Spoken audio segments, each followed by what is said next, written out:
Thank you. Welcome to our Monday call. I always just jump right into it with Nikki. I'll let you take it away. Awesome. Well, good morning, everyone. For a quick market update today. We are going to get the CPI, or the Consumer Price Index, numbers this week. Those are going to get released on Wednesday. There are some headline numbers or some numbers that are coming out preemptive to the actual report coming out. And basically what is happening right now in the market is that inflation number is starting to creep back up. So all the efforts and things that the Fed has done to push down on that inflation level is really what they're calling stalling right now. And we're starting to see that inflation come up. Now, as a reminder, when we talk about inflation numbers and why it's super important to housing and mortgage interest rates, is that when we see inflation increasing, the number one thing that the Fed will do is start pushing down on those mortgage interest rates to really curb that inflation so that things don't keep climbing and keep getting higher. The problem with them doing that this time around, if we look at the last 12 months from March to March, is that we have, as everybody knows, an inventory problem with the homes. And so because there's not enough inventory, the effectiveness of increasing those interest rates to put pressure down on that inflation hasn't been effective. And therefore, that's why we're seeing that stall. That's why we're seeing the Fed coming back and saying, we're really not prepared to lower mortgage interest rates now. With this information in mind and the numbers that are coming out, what the Fed is saying now is there's really only a 48% chance that they will lower interest rates in June. So a lot of things happening from that standpoint. We expected a lowering already, a cut already this year. That did not happen. And it looks like the cut in June that we were expecting is not going to happen either. So we have to just know that the mortgage interest rates right now are going to remain steady where they are. They're going to be in the mid to high sixes, probably for the foreseeable future.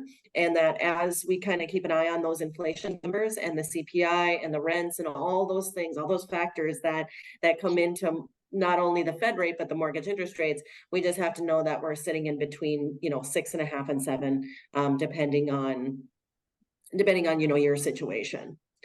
So that's kind of what's going on with mortgage interest rates. Not a lot of volatility, just kind of a very even keel for right now. So that's really the update. It's not good news, it's not bad news. So, we could be sitting at 8% like we were last year at this time. So the good news is that we've came down. The unfortunate news is that we're not going to really see any lowering, anytime soon. So with that being said, the one thing I wanted to talk about today with regard to what we see on the streets is assumable mortgages.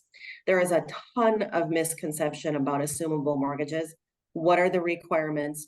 What you need to know as a realtor to make sure that when you're listing a property, that you understand where the balances are, the ins and outs of it. So from a purely lending perspective, an assumable mortgage means that a new borrower can come in and take over the mortgage that is on that home. They get the same interest rate, they get the same term. It's literally that mortgage transferring names. Okay, so there are only certain mortgages where the assumability is actually available.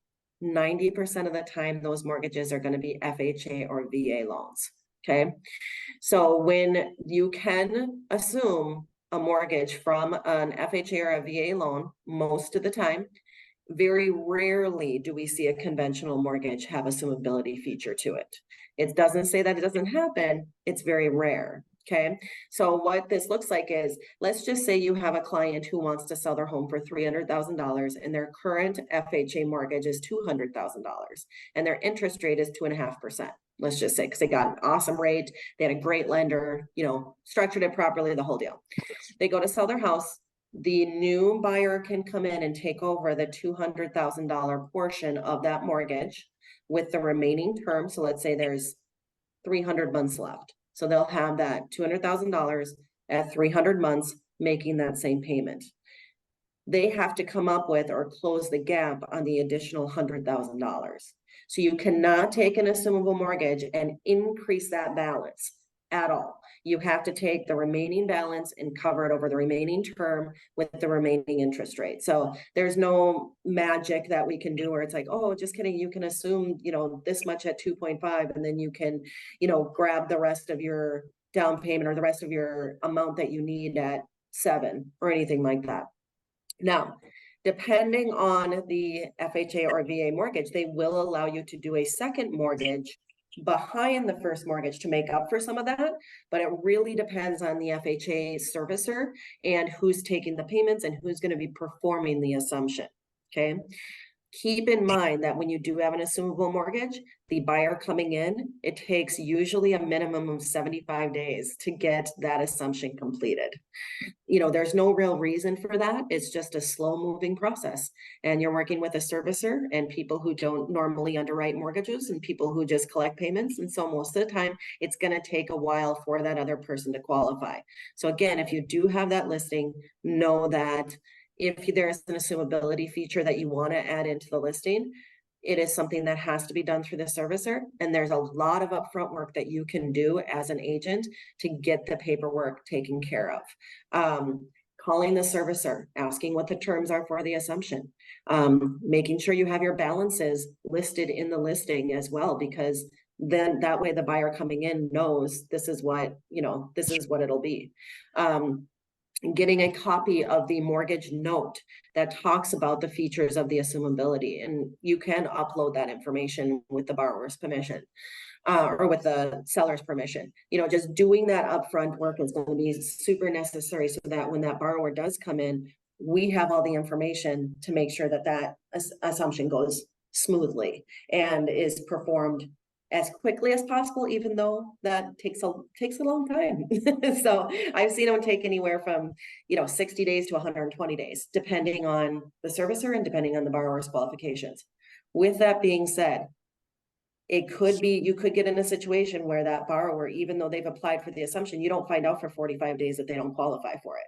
So keep those things in mind. Those are just risks that, you know, are going to have to be explained to the seller when you are listing that property. I've seen it successfully happen with assumptions, and I've seen it not so successful. So it really just depends on, you know, where your borrower's at, where your seller's at, and what you can do to help mitigate that. So just my words of advice. No. So can a buyer be pre-qualified for an assumable loan before they see, you know, let's say 123 Main Street has that? I just saw a listing with it yesterday. As a listing agent, you know, how do I know that buyer, if it's going to take 45 days, or are they already good to go, or what does that process look like? Yeah, if they've got a pre-approval from a lender already, most of the time they're going to be just fine taking over the assumption, unless there's some reason that they don't qualify for the mortgage after all. But it does follow the same guidelines and the same qualifications as you would find in a traditional mortgage. So most of the time, if they are able to get a pre-approval for any home, they can do it. They most likely can qualify for the assumable piece. It's just the time frame that it's almost Mm-hmm. not obviously like a bank owner or something, but you're kind of at the mercy or just kind of waiting around for another entity to take care of what they need to take care of. Exactly. Got it. Yeah. Yeah, it's good. And a lot of times we'll see like people wait for it, which is great, and it does work. And then sometimes we'll see that they're like, I don't really want to wait around 75 to 120 days to purchase this, and they'll find another way to finance. That makes Oh, and sense. FYI, if you are looking to do an assumable mortgage, you cannot assume a mortgage as an investor or as a second home purchaser. It has to be your primary residence. That makes sense. Very good points. Well, I imagine there's tons of questions on this. I don't know if you're seeing any in the live stream. Anyone that's on the call off camera have any questions you want to put in the chat or jump on?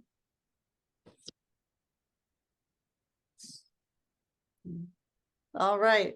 Well, I just wanted to circle back too. So when you're talking about you know, how we're studying 6.5% to 7%, and historically I saw this really amazing like timeline that went back 20 years and talked about or even 30 years, if back here you said I'm going to wait until it got to this percentage, you know, just the whole history of interest rates. And it was really, really telling. And I just wondering, I saw that tool and it was really intriguing to me. And it was a great talking point and something that's a fantastic visual for us to be using with our buyers and having these conversations for someone that's, you know, waiting. do you know of any tools or anything that comes to mind right away off the top of your head that we could be using to really give a really good holistic picture or have good talking points? Yeah, so we actually use a tool in our business called the cost of waiting tool. And Mm, what that exactly means is for someone who is currently renting, we take their current rent amounts, we design a mortgage scenario for them specifically to say, okay, if you had right around the same payment or even a lower payment, you know, and you purchase this price of house, blah, blah, blah, you know, the whole deal, and it takes all the numbers into consideration. And it really draws out, this is how much you would have spent in rent. This is the lost equity. This is the lost appreciation. And we use something really low, like a 4% appreciation or something like that, 3 to 4%, depending on the client and the amount that they're purchasing. And it really kind of draws that out and says, okay, over 2 years, you're spending X amount of dollars in rent. This is how much equity and appreciation you're losing out on, even at the current interest rates, and taking that interest into consideration. You know, so those numbers can be super surprising for people, that the actual cost of waiting to purchase a home because you're waiting for interest rates to come down, or you're waiting for homes to, you know, the housing to crash again so you can get a good deal on a home.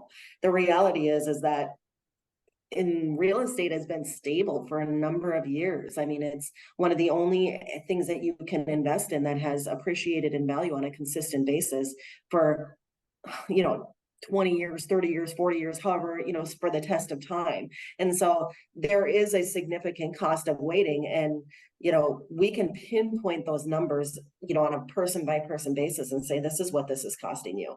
And it can be pretty shocking to some people to see all of a sudden it's like, whoa, wait, in 2 years, I'm giving up $24,000 in equity or whatever that amount is. And it can be pretty shocking for people to see that because, you know, you don't really realize it's all relative. mm-hmm. Yeah. All right. Yeah, that's great. I think that would be a really, really powerful tool. And it's numbers. It's not us trying to convince or sway or, you know, whatnot. But the reality is there are people that are going to have to buy, sell. It's just life. And for the ones that are on the fence are just kind of like, oh, I don't know. I don't know. It's our job to seek resources like you, Nikki, and like this opportunity in this worksheet to show them, because if they don't know what they don't know, then that's our job to know that. So I really appreciate you sharing that tool. And I hope anyone's listening live or watching the replay, reach out and get that tool, partner with Nikki, because it's really important to be the person that not only your clients can come to, but you can also go to them and your prospects in your sphere and do a workshop, get this tool, play around with it, and then go on social media. You know how many people are out there just waiting for someone to tell them what they don't know, and to put that number, $24,000, in their face and be like, you needed to hear that. Yes, That's there's that. job. And then, you know, it's the future planning too. It's the layer deeper.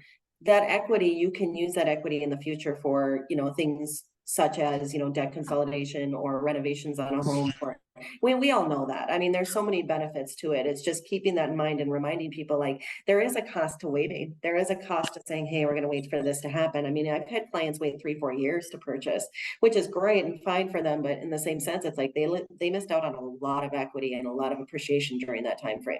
Yeah, and what you can do with it, that's the next key, is what can you do with it? And what is that snowball going? You push it up the hill, and now all of a sudden it's just going down the hill, building all this momentum, and all of a sudden you have all this options and opportunity. I love that. All you have to do is make a mortgage payment and you're building equity and gaining appreciation. That's all you have to do. You're paying somebody's mortgage. It might as well be your own. Yeah, absolutely. Questions, comments? Aminata. Yeah, Angie, I just want to hear Nikki's like input on that situation that we're going through with the lender right now on my listing, because I'm getting other agents that are interested, but now they're showing the house and they want to write an offer, and one actually got upset and sent me a text saying that if we already signed the accepted offer, we should like put it pending or something. But you know the situation. I'm still waiting for the FHA and the lender to see what the association is gonna do, if it's gonna qualify or not. Mm-hmm. So it's just staying in front of, and I don't know, Nikki, if you have anything else, the situation is that the association didn't renew the FHA opportunity pretty much, but now they can do like a case by case basis. Yeah. But it's not as easy Yeah. and it's taking forever. So she hasn't put it not active because it's not completely, you know, the financing isn't clear. So I guess, do you have any direction in this case of Yeah, what to do with so that? this is one of the big things.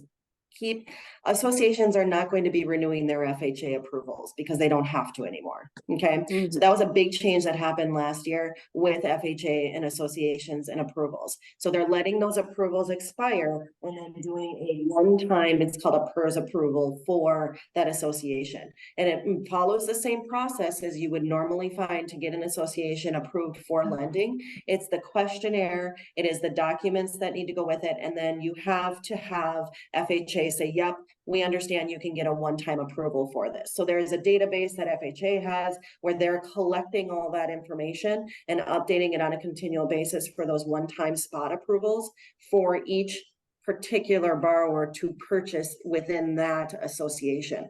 Once one of those is done, once the one-time spot approval is done for one person within that association, the update process is a lot easier for the next borrower that comes in and the next one and the next one. It would be my advice. I mean, if the lender's taking a long time to get that done, it would be my advice to seek out a lender who actually has a department that is dedicated to condo project approvals. So this is one of the things that like I've seen throughout the history, not just as it applies to this FHA one-time spot approval. It's really important to have a lender that has a department specifically dedicated to those condo approval processes. Whether it be a conventional loan, an FHA, a VA, it doesn't matter. There has to be someone who understands the ins and outs of getting that stuff approved and can pinpoint when any issues come up. So, for example, in our company, we do have a dedicated team that all they do are condo approvals all day. They look at condo approvals, they look at condo spot approvals for FHA, things of that nature.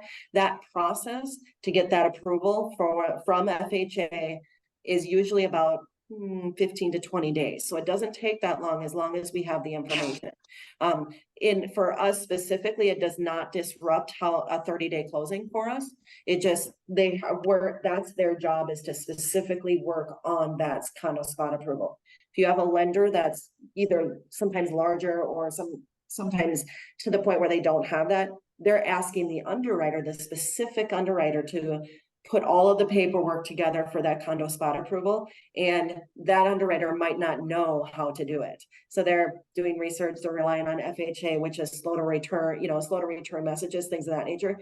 In associations, especially, or if you have condos, especially with FHA, it's important to have that specific department that does those spot approvals. Does that make sense? Yeah, because when I reached out to the association, they did say just exactly what you said, and they wanted the spot approval, but then I forward that information to the lender and talk to him, and he was like, they don't do that. They're not gonna do the spot. They need a certificate and they need the association to kind of work with them. And so what do I do for now? lenders that don't do it. It's not something that's done on a super often basis, but it's one of those things where you need to know how to do it. You need to, they need to be with a lender that understands how to get that done. Makes sense. So what do I do? Do I give this information to the buyer's agent?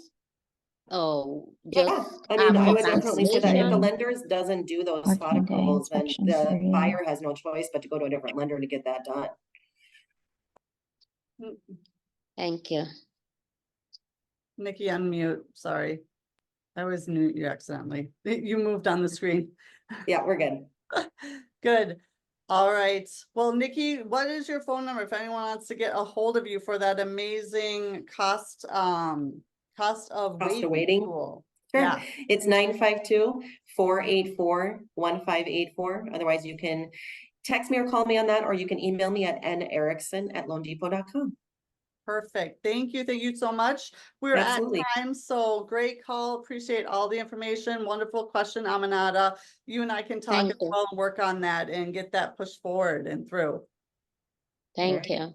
All right, ladies, we'll see you next week. Yeah. Bye-bye. Bye.